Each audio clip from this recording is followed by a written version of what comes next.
Under a spreading gooseberry bush the village burglar lies. The burglar is a hairy man with whiskers round his eyes, and the muscles of his brawny arms keep off the little flies. He goes on Sunday to the church to hear the parson shout. He puts a penny in the plate and takes a sovereign out, and drops a conscience-stricken tear in case he is found out.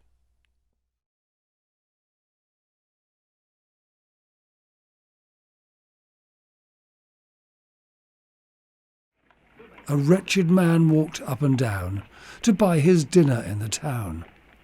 At last he found a wretched place and entered in with modest grace, took off his coat, took off his hat, and wiped his feet upon the mat, took out his purse to count his pence, and found he had but 2 half-cents.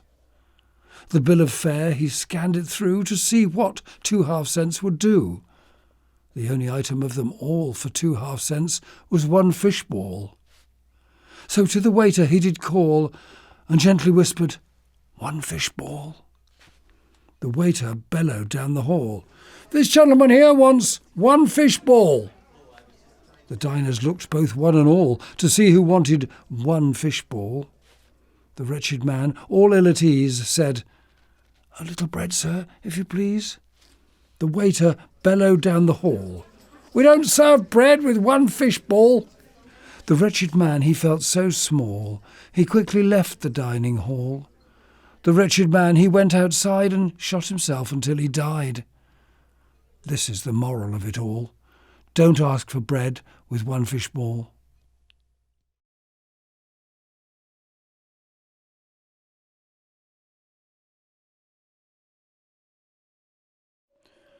The bishop glanced through his window pane on a world of sleet and wind and rain, when a dreary figure met his eyes that made the bishop soliloquize.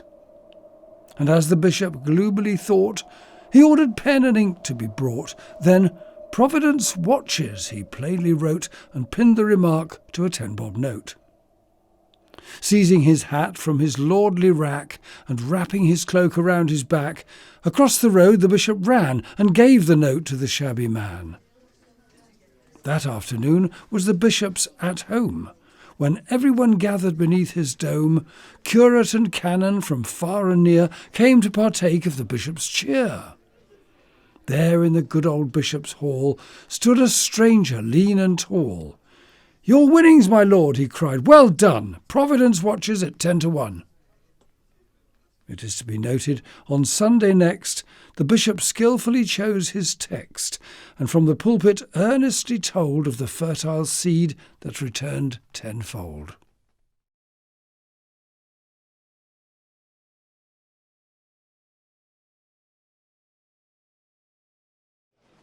Exquisite torment. Dainty Mrs. Hargreaves trips down the high street, slaying hearts aplenty. Stricken and doomed are all who meet her eye-shots, bar Mr. Hargreaves. Grocers a-tremble bash their brassy scales down, careless of weight and hacking cheese regardless. Postmen shoot letters in the nearest ash-can, dogs dance in circles. Leaving their meters, gas inspectors gallop. Waterboard men cease cutting off the water. Florists are strewing inexpensive posies in beauty's pathway. "Oh, cruel fare!" groan butchers at their chopping. "Vive la belle Hargreaves!" howls a pallid milkman. Even the vicar shades his eyes and mutters, "O Dea certe."